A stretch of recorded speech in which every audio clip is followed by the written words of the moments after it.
Sir, सबसे पहले तो आपको बहुत बहुत शुभकामनाएं। जैसे कि सर अब चुनाव नज़दीकी आ रहे हैं, अब क्या तैयारियां होने वाली हैं आपकी तरफ से?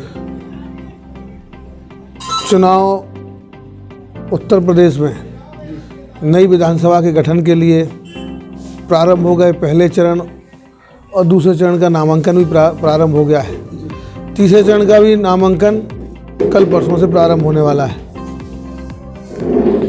हमको पूरी उम्मीद है, और जिस तरीके से 5 साल भारतीय जनता पार्टी की सरकार चली है, गरीबों के लिए, मजदूरों के लिए, किसानों के लिए, असहायों के लिए और शोषित वंचित जितने भी वर्ग हैं जिनके लिए कभी काम नहीं हुआ, पहली बार 5 सालों में बिना भेदभाव के सरकार ने काम किया और अंतिम व्यक्ति के दरवाजे तक सरकार पहुंची है। चाहे वो बिजली की योजना के माध्यम से पहुंची हो, उसको फ्री बिजली का कनेक्शन देने का काम हो, गांव गली में सड़कों के और रास्तों के निर्माण को, नाली के निर्माण को लेके हो, गरीब के घर में राशन लेके पहुंची हो, कोरोना जैसी महामारी में साल में कम से कम 8 महीने में 2 बार राशन देने की बात हो, और बुंदेलखंड का जो पिछड़ापन था और पिछड़ेपन में सबसे ज़्यादा जो भयावह स्थिति थी पेयजल के संकट को लेके, उसके समूल समाधान के लिए कि अब कभी बुंदेलखंड में पेयजल की समस्या नहीं होगी, ऐसी बड़ी बृहद परियोजना के साथ में भारतीय जनता पार्टी जनता के बीच में पिछले 5 सालों में रही है।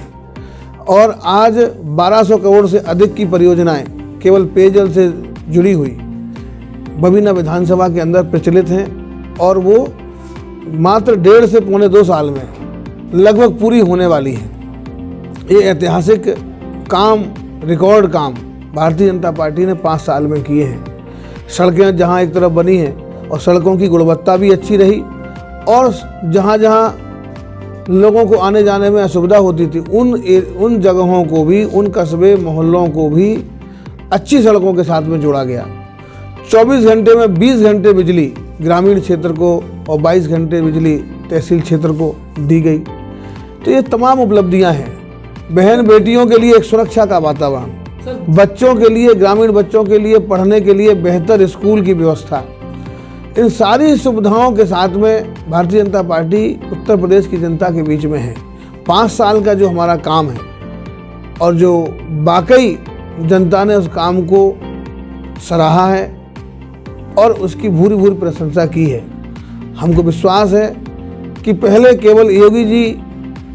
केवल मोदी जी के चेहरे पे हम लोग चुनाव लड़े थे, इस बार हमारे साथ में योगी जी भी हैं। यानी प्रचंड बहुमत की सरकार और डबल इंजन की सरकार के कारण इस बार प्रचंड बहुमत की सरकार हम लोग बनाने वाले हैं।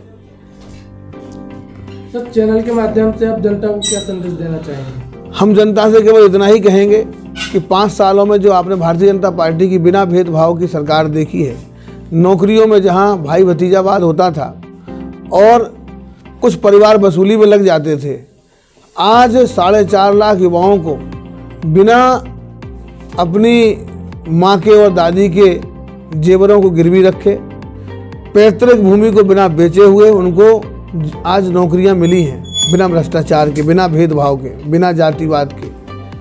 तो आज युवाओं के अगर दिमाग में कोई दल है कि वो किसी दल पे भरोसा कर सकते हैं, तो वो दल केवल भारतीय जनता पार्टी है। तो जो 5 सालों में हमने गुंडा मुक्त सरकार चलाई, उत्तर प्रदेश को गुंडा मुक्त किया है, अपराध मुक्त किया है, योजनाओं को अंतिम व्यक्ति तक पहुंचाया है, मुझे भरोसा है कि अगर भारतीय जनता पार्टी की प्रचंड बहुमत की सरकार एक बार फिर जनता बनाती है, और मुझे इसमें कोई संदेह नहीं कि जनता का मन फिर एक बार योगी सरकार बनाने का है, तो हमने जो काम किए हैं उन कामों को और ज़्यादा गति के साथ में हम आगे करेंगे। जनता हमको आशीर्वाद देगी और हमको सफलता मिलेगी। बुंदेलखंड को हिंदुस्तान का हृदय बनाने में निश्चित रूप से योगी और मोदी जी का हमको सहयोग और आशीर्वाद मिलेगा। विधायक जी, योगी सरकार ने आप पर भरोसा करके दोबारा आपको टिकट दिया है और जनता का स्नेह भी आपको बहुत है, क्योंकि जनता के लिए आपने बहुत काम किए हैं और जनता ये चाहती है कि आप दोबारा शतक लगाइए, दोहरा शतक लगाइए।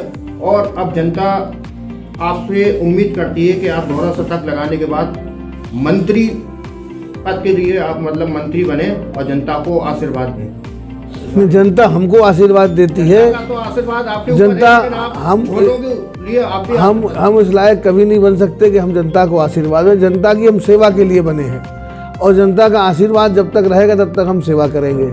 हमारी प्राथमिकता हमेशा गरीब किसान नौजवान के लिए उनके अनुरूप माहौल बनाने की है, उनको सरकार की योजनाओं से जोड़ने का है। और हमने पिछले 5 सालों में हर व्यक्ति को सरकार की प्रत्येक योजना से जोड़ने का काम किया है।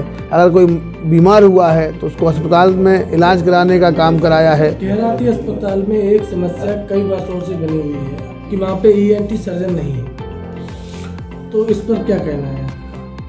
अगर ऐसी कोई असुविधा है तो उसके लिए हम लोग अगर सरकार बनने के बाद हम डिमांड करेंगे, वो मिलेगा। क्योंकि वहाँ पे ENT सर्जन कोई है ही नहीं और ये आज से नहीं काफी सालों से हाँ, रिक्त स्थान पड़ा हुआ है। रिक्त स्थान है, तो अगर पहले आप संज्ञान में लाए होते तो हमने उसकी डिमांड करी होगी, क्योंकि मेडिकल में पर्याप्त ENT सर्जन हैं। जी, मेडिकल तो कॉलेज में है, इस केराती में नहीं है। हाँ, तो नहीं है तो अगर कभी आपने ऐसा ध्यान किसी ने आकर्षित किया नहीं हमारा उस दिशा में, और हम आगे उसको जल्दी भरवाएंगे, कोई दिक्कत नहीं है। सरकार ने इतनी सीट क्रिएट कर दी है कि आगे आने वाले 5 साल के बाद 7 साल के बाद उत्तर प्रदेश में कभी डॉक्टरों की कमियां होंगी ही नहीं।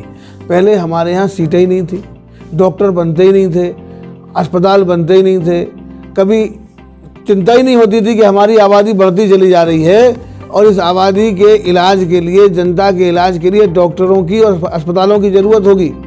पहले जहां एक कमिश्नरी पे एक अस्पताल बहुत मुश्किल होता था, मेडिकल कॉलेज, आज हमने हर जनपद में मेडिकल कॉलेज हमने प्रारंभ करा दिए हैं। एक तरफ एम्स केवल दिल्ली में होते थे, अब आज हमने उत्तर प्रदेश में एम्स हम ले आए हैं। यानी अस्पतालों के क्षेत्र में, स्वास्थ्य के क्षेत्र में, डॉक्टर्स के क्षेत्र में तो अभूतपूर्व काम हमने 5 साल में किया है। सबसे ज़्यादा अब डॉक्टर उत्तर प्रदेश के ही बनेंगे, क्योंकि सबसे ज़्यादा हमने यहाँ पे सीटें क्रिएट करी है।